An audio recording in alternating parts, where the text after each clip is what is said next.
Good morning friend. Shri classes fan club Darbhanga में आपका स्वागत है। आज के सेशन में हम बिहार बोर्ड के इतिहास को देखेंगे, जिसके अंतर्गत हम चौथे चैप्टर को डिस्कशन करेंगे।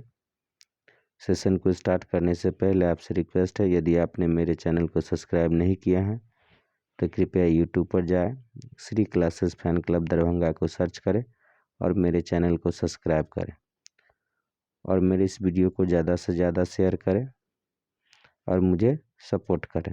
बढ़ते हैं आज के सेशन की तरफ। इस सेशन के अंतर्गत हम चैप्टर 4 को देखेंगे। चैप्टर का नाम है भूमंडलीकृत विश्व का बनना। यह एक बहुत ही महत्वपूर्ण चैप्टर है, जिसके कुछ ऑब्जेक्टिव क्वेश्चंस आंसर होंगे, जिसको हम बारी बारी से डिस्कशन करेंगे। पहला क्वेश्चन है, रिंडरपेस्ट क्या है? पहला क्वेश्चन है, रिंडरपेस्ट क्या है? इसके 4 ऑप्शंस हैं। इस चारों ऑप्शंस को हम बारी बारी से देखें।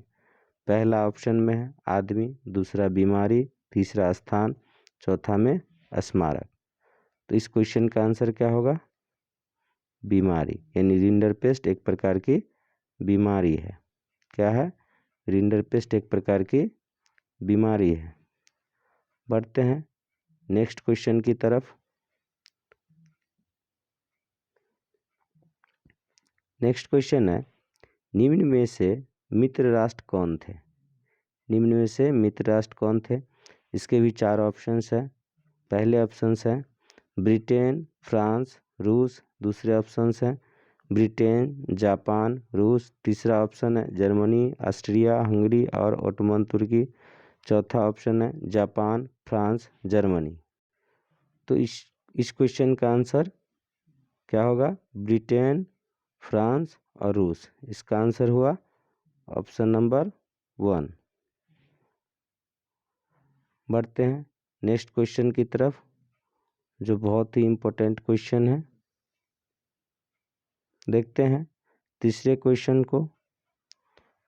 दक्षिण अमेरिका में एल डोराडो क्या है? यानी क्वेश्चन तीसरा है, दक्षिणी अमेरिका में एल डोराडो क्या है? तो इसके 4 ऑप्शंस दिए हुए हैं। चारों ऑप्शंस को देखते हैं। वह स्थान जहां कोलंबस पहुंचा था। दूसरा ऑप्शन है जहां चांदी की खानें पाई गई। तीसरा ऑप्शन है किंवदंतियों की बदौलत सोने का शहर।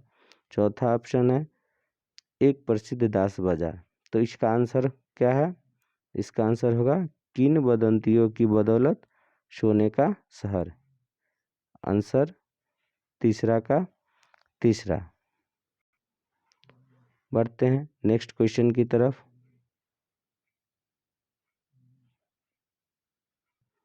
नेक्स्ट क्वेश्चन है, निम्न में से किस देश के पास अंतर्राष्ट्रीय मुद्रा कोष और विश्व बैंक में वोटों को प्रभावशाली अधिकार है? यानी ये जो ऑप्शंस है, इस ऑप्शंस के अंतर्गत यानी कौन सा ऐसा देश है जिसके पास अंतर्राष्ट्रीय मुद्रा कोष और विश्व बैंक को प्रभावित करने वाले अधिकार हैं? देखते हैं बारी बारी ऑप्शंस को। पहले ऑप्शंस में दिया हुआ है भारत, दूसरे ऑप्शन में अमेरिका यानी यूएसए, तीसरे ऑप्शन में है जापान और चौथे ऑप्शन में है श्रीलंका। तो इसका आंसर क्या होगा?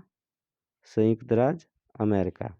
इसका आंसर होगा संयुक्त राज्य अमेरिका, यानी अंतर्राष्ट्रीय मुद्रा कोष और विश्व बैंक के वोटों को प्रभावित करने का जो प्रभावशाली अधिकार है वो संयुक्त राज्य अमेरिका यानी यूएसए के पास है।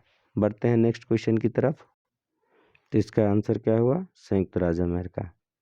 बढ़ते हैं नेक्स्ट क्वेश्चन, किस सदी से चीन ने दूसरे देशों के साथ संबंध कम करना शुरू किया और अलग अलग पड़ने लगा? यानी कौन सी सदी में चीन जो है अपना संबंध धीरे धीरे कम करके दूसरे देशों से अलग होने लगा? इसका ऑप्शंस जो है 14वीं शताब्दी, 15वीं शताब्दी, 16वीं शताब्दी, 17वीं शताब्दी। इसका आंसर है 15वीं शताब्दी। यानी 15वीं शताब्दी में चीन जो है अपने संबंध को धीरे धीरे कम करने लगे और अन्य देशों के अपेक्षा वो अपने आप को अलग पड़ने लगे। बढ़ते हैं नेक्स्ट क्वेश्चन की तरफ। नेक्स्ट और VBI क्वेश्चन है, ये बहुत ही इम्पोर्टेंट क्वेश्चन है। देखते हैं इस क्वेश्चन को। एशिया को यूरोप और उत्तरी अफ्रीका से जोड़ने वाले मार्ग को किस नाम से जाना जाता है? ये बहुत ही इम्पोर्टेंट क्वेश्चन है, ये बहुत ही इम्पोर्टेंट क्वेश्चन है।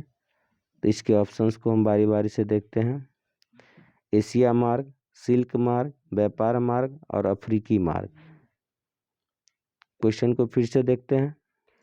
एशिया को यूरोप और उत्तरी अफ्रीका को से जोड़ने वाले मार्ग को किस नाम से जाना जाता है?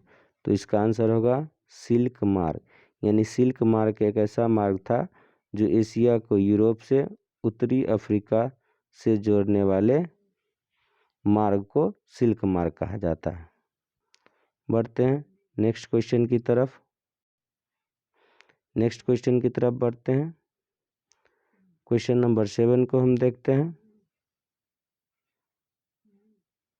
7 क्वेश्चन है, निम्नलिखित में से किस देश ने मक्के के आयात पर पाबंदी लगाने के लिए कॉर्न कानून लागू किया था? इसके 4 ऑप्शंस हैं। पहले ऑप्शंस को देखते हैं भारत, दूसरे को फ्रांस, तीसरे चीन और चौथा ब्रिटेन। तो इस क्वेश्चन का आंसर होगा ब्रिटेन। यानी ब्रिटेन ने मक्के के आयात यानी मकई के आयात पर कॉर्न कानून को लागू किया था। तो ब्रिटेन ये पहला देश था। बढ़ते हैं नेक्स्ट क्वेश्चन की तरफ। नेक्स्ट क्वेश्चन है, लगभग 500 साल पहले निम्नलिखित में से किस फसल के बारे में हमारे पूर्वजों को ज्ञान नहीं था? यानी ये जो 4 फसल है, इस 4 फसल में कौन सा फसल था जिसे हमारे पूर्वजों को मालूम नहीं था? तो इसका आंसर होगा आलू। यानी 500 साल पहले हमारे पूर्वजों को आलू के बारे में ज्ञान नहीं था, यानी आलू जैसे फसल के बारे में ज्ञान नहीं था। बढ़ते हैं नेक्स्ट क्वेश्चन की तरफ। क्वेश्चन नंबर 9, ये बहुत ही महत्वपूर्ण क्वेश्चन है क्योंकि इसमें 2 क्वेश्चन है। पहले क्वेश्चन को हम देखेंगे। पहले क्वेश्चन को देखते हैं।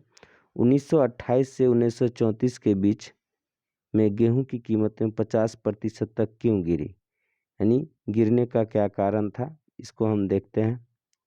पहले क्वेश्चन है 9 को आंसर ऑप्शंस को देखते हैं। कम उत्पादन के कारण, दूसरा बाढ़ के कारण, तीसरा महामंदी के कारण, चौथा सूखे के कारण। तो इसका आंसर जो है महामंदी, यानी ये जो ऑप्शन नंबर 3 इसका आंसर है। अब इस क्वेश्चन को थोड़ा सा हम डीपली में देखते हैं। महामंदी 1929 में आया जो पूरे विश्व को अपने चपेट में रखा। यानी विश्व आर्थिक मंदी जो थी 1929 में आई। क्या था? विश्व आर्थिक मंदी। विश्व आर्थिक मंदी 1929 में आया था। तो यहाँ से एक क्वेश्चन बना, विश्व आर्थिक मंदी कब आई? तो 1929 में विश्व आर्थिक मंदी आई। और 1928 से 1934 के बीच में गेहूं की 50% तक क्यों गिरी? यानी उसकी कीमत जो थी 50% तक क्यों गिरी थी? तो इसी का कारण है मंदी। बढ़ते हैं नेक्स्ट क्वेश्चन की तरफ। नेक्स्ट क्वेश्चन है, आधुनिक युग से पहले निम्नलिखित में से किसने सिल्क रूट का प्रयोग नहीं किया? यानी मॉडर्न एज से पहले कौन सा, इस चारों में से कौन सा ऑप्शंस है जो सिल्क रूट का प्रयोग नहीं किया? तो देखते हैं पहले ऑप्शन को, ईसाई धर्म प्रचारक, दूसरा व्यापारी, तीसरा मुस्लिम प्रचारक, चौथा पर्यटक। तो इसके जो आंसर हैं, इसके आंसर हैं पर्यटक।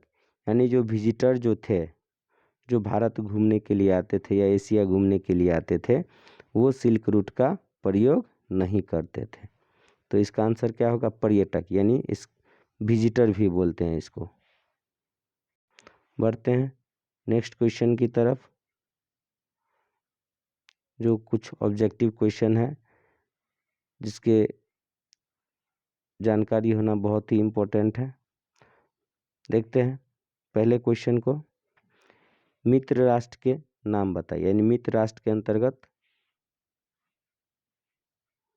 कौन कौन थे, इसके बारे में देखते हैं। तो मित्र राष्ट्र को ध्यान रखना बहुत ही ज़रूरी है। मित्र राष्ट्र में 3 देश थे, पहला ब्रिटेन, दूसरा फ्रांस, तीसरा रूस। ये 3 ऑप्शंस के अलावा अगर क्वेश्चन में पूछा जाएगा मित्र राष्ट्र में कौन नहीं थे, तो ये तीसरे ऑप्शन के अलावा जो चौथा ऑप्शन होगा उसका आंसर होगा। तो इसीलिए हमने क्वेश्चन को रखा मित्र राष्ट्र के कौन कौन से सदस्य थे या मित्र राष्ट्र कौन कौन से थे, तो इसके आंसर्स दिए हुए हैं। तो पहला जो राष्ट्र था ब्रिटेन, दूसरा फ्रांस, तीसरा रूस। आज के सेशन में बस इतना ही। सेशन को समाप्त करने से पहले फिर आपसे एक रिक्वेस्ट है, यदि आपने मेरे चैनल को सब्सक्राइब नहीं किया है तो कृपया यूट्यूब पर जाए, Shri classes fan club Darbhanga को सर्च करें। यूट्यूब पर श्री क्लासेस फैन क्लब को सर्च करें और मेरे चैनल को सब्सक्राइब करें। इस वीडियो को ज़्यादा से ज़्यादा शेयर करें और चैनल को सब्सक्राइब करके मुझे ज़्यादा से ज़्यादा सपोर्ट करें। आज के सेशन में बस इतना ही। Thank you. Have a nice day.